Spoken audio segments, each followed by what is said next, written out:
Hai, welcome back to RL Chess. Terima kasih sudah klik video ini. Guys, gue akan bahas dari babak ke-6 Norway Chess 2025. Magnus Carlsen melawan Gukesh Dommeraju, juara dunia melawan nomor 1 dunia. Mereka bertemu lagi karena format dari Norway Chess adalah double round robin. Jadi di pertemuan pertama Magnus Carlsen menang. Apakah Gukesh bisa revenge, membalas kekalahan di pertemuan pertama? Di pertemuan pertama Gukesh kalah dengan format catur klasik. Like dulu video ini, jangan lupa di-share, dan jangan lupa juga subscribe guys. Dan yang paling penting, kalian juga bisa jago main catur dengan cara klik tombol langganan di YouTube RL Chess dan dapetin konten eksklusif. Gukesh Dommeraju memulai dengan langkah E4, kemudian Magnus E5, putih kuda F3, hitam kuda C6, kemudian putih bishop B5. Ruy Lopez dipilih oleh juara dunia catur.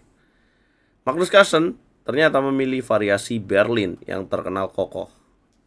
Kemudian Gukesh menjawab dengan langkah D3. Kemudian hitam menjawab dengan langkah bishop ke petak C5, putih C3, hitam melanjutkan dengan rokade pendek, putih lanjutkan dengan rokade, hitam D6. Putih H3 mencegah bishop G4, hitam membalas dengan langkah A6, mengancam bishop mundur, hitam melanjutkan dengan jalan H6. Yes, mencegah bishop ke petak G5. Putih geser benteng ke petak E1, menjaga pion center. Hitam B5, kemudian putih bishop ke petak C2, hitam bishop ke petak B6. Putih kuda B ke petak D2, hitam kuda ke petak E7. Yes, manuver dilakukan oleh Magnus dengan tujuan memindahkan kuda ke sayap raja. Putih membalas dengan ancaman lewat sayap menteri. Hitam geser benteng ke petak B8 menjawab ancaman pada petak B5. Putih mendobrak lewat pion center. Hitam menjawab dengan langkah kuda G6. Gak mau kalah, putih juga lakukan manuver dengan kuda F1. Hitam mainkan langkah C5. Yes, sangat seru terjadi pertarungan di petak center, teman-teman. Gukesh merespon dengan lanjutkan manuver kuda ke petak G3. Hitam, pion C makan D4, putih pion C makan D4, hitam makan pion di petak A4. Dimakan lagi oleh putih dengan bishop. Kemudian hitam bishop ke petak B7.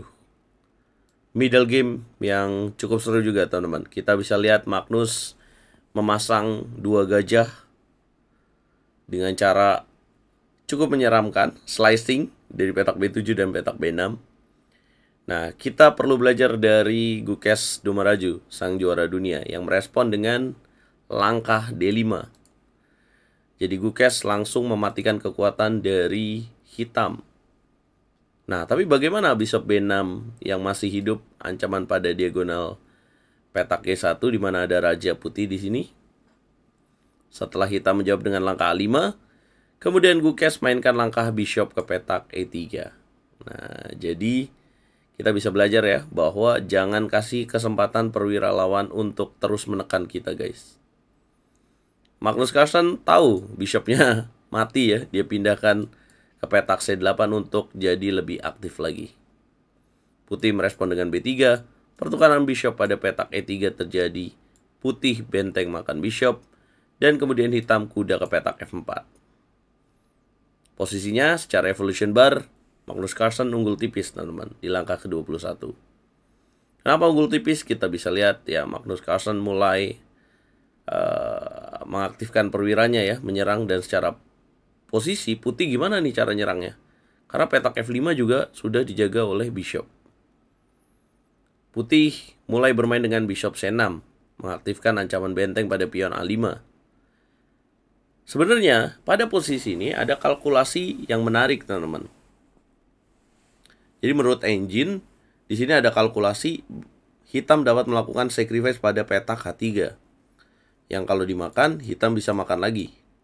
Kemudian raja ke petak G2, kuda F4. Apabila raja mundur lagi, maka hitam bisa counter lagi dengan kuda G4. Kalau benteng pindah ke petak C3, hitam bisa benteng ke petak B4. Nah, tapi teman-teman perlu tahu, kalau ini adalah cara berpikir engine. Sedangkan walaupun Magnus Carlsen pecatur nomor 1 dunia, dia memiliki otak manusia, teman-teman. Ya, jadi tidak selalu akurat dan tidak selalu seberani itu. Magnus Carlsen lebih pilih benteng ke petak B4 terlebih dahulu. Kemudian putih menteri C2 dianggap langkah yang salah, karena harusnya di sini putih bisa mainin langkah kuda D2 untuk menjaga E4 dan B3 dan juga bisa kuda C4.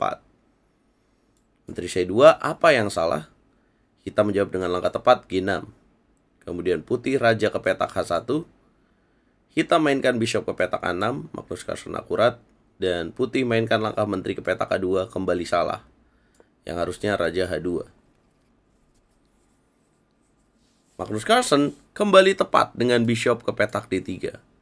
Magnus Carlsen sudah unggul di atas angka 1. Yang bisa dikatakan ini sudah keunggulan yang cukup besar ya teman-teman. Putih menjaga dengan kuda ke petak D2. Dan Magnus Carlsen mainkan langkah H5. Tujuannya H4 mendapatkan pion E4. Putih mengambil pion di petak A5. Pertukaran queen terjadi. Putih makan dengan benteng. Kemudian hitam H4. Putih benteng ke petak A4. Kemudian ya apabila terjadi pertukaran ya di sini benteng ke petak A4, maka makan lagi. Apabila kuda dimakan, maka putih mendapatkan ancaman 2 perwira. Jadi akan dapat pengganti dari pengorbanan kuda di petak G3 guys. Nah maka hitam tidak lakukan itu. Hitam akurat Magnus dengan benteng F ke petak B8. Dan kemudian putih benteng ke petak A2. Hitam mainkan raja G7. Masih akurat Magnus Carlsen. Putih benteng ke petak A7. Dan kemudian hitam benteng D4. Putih kuda ke petak F3. Hitam makan kuda. Kemudian putih makan lagi. Dan Magnus Carlsen kuda H3. Nah ini mulai menurunkan keunggulan dari Magnus Carlsen. Ya langkah yang lebih tepat pada posisi ini harusnya adalah Magnus Carlsen mainkan langkah bishop ke petak E4. Ya, apa tujuannya? Apabila kuda makan benteng, maka hitam di sini bisa makan, langsung mengancam benteng. Apabila benteng mundur, maka kuda H3. Yes, masih hitungannya unggul 1 perwira ya teman-teman. 1, 2, 3, 4 melawan 3 perwira. Dan punya pion bebas. Tapi kembali lagi, karena pertandingan sudah cukup lama ya, mungkin konsentrasi menurun dan akurasi menurun dari Magnus Carlsen. Dia lebih pilih kuda H3 ya. Dia di sini memang tetap unggul ya. Putih makan, kemudian hitam bishop makan E4. Kemudian putih raja ke petak H2, hitam benteng D1. Akan menjadi lebih sederhana dan menurut engine lebih bagus apabila bishop makan F3. Putih mendorong pion G4, hitam bishop makan D5. Putih makan lagi, hitam kuda makan bishop. Wow, sudah unggul cukup besar ya. Putih kalah 1 pion di posisi ini. Putih mainkan benteng ke petak E2. Hitam menyerang kembali dengan kuda F4. Putih benteng C2. Tujuan benteng C7. Hitam raja naik ke petak F6. Kemudian putih mendorong H4 di langkah ke-40. Raja hitam ke petak E6. Kemudian putih kuda G5 langkah ke-41. Dan di sini sudah ada tambahan waktu 10 detik setiap melangkahnya. Raja D5 dimainkan. Kemudian putih benteng ke petak A5. Hitam mainkan raja ke petak D4. Putih benteng A4 skak. Hitam raja D3. Kemudian putih benteng ke petak F2. Dan hitam melakukan kesalahan dengan F6. Ya, harusnya pada posisi ini hitam dapat mainkan langkah lain yaitu F5. Menjaga petak E4. Ya, apa yang dilakukan oleh putih? Putih mainkan benteng F3. Hitam raja ke petak E2. Putih benteng ke petak A2 skak. Hitam benteng D2. Pertukaran benteng terjadi. Dimakan lagi. Dan putih bisa mainkan langkah kuda E4. Ini bedanya guys. Raja E2. Kemudian raja G3 putih. Hitam D5. Kuda makan pion F6. Sekarang pionnya jadi unggul putih malah. Kemudian hitam benteng F8. Putih benteng F2. Hitam raja ke petak E1. Putih kuda D7. Magnus Carlsen blunder dengan kuda E2. Yes, di waktu sisa di bawah 1 menit, Magnus Carlsen mainkan langkah kuda E2 yang seharusnya benteng E8. Apa yang salah dari kuda ke petak E2 teman-teman? Yang salah dari kuda ke petak E2 adalah putih bisa makan kuda, kemudian dimakan lagi, dan kuda F8. Ya, apabila hitam mainkan langkah benteng ke petak E8, apabila putih berniat untuk kuda ke petak E5, maka ada jawaban kuda E2. Ini akan menjaga keunggulan dari hitam. Tapi dengan kuda E2, kemudian putih jadi unggul besar dan menang. Ya, karena sudah di atas angka 5 ya. Ya, mungkin Magnus Carlsen di sini melakukan sleep calculation atau kesalahan kalkulasi, di mana dia mungkin merasa bahwa pionnya bisa promosi. Kita lihat D4, kemudian game dilanjutkan dengan kuda E6, D3, kuda C5. Apabila pion didorong D2, maka kuda E4. Apabila D1, ada jawaban kuda ke petak C3, raja D2 makan-makan, dan raja F3, pion tercegah. Magnus Carlsen kalah. Ya, raja E3 dimainkan oleh Magnus, putih kuda ke petak 4, langkah yang tepat dimainkan. Karena kalau nggak kuda 4, pion akan promosi.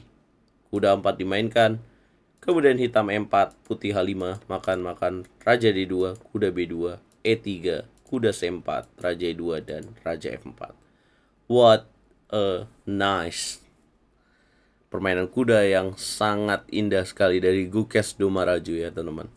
Magnus Carlsen ternyata dia yang panik ya di sisa waktu 1 menit.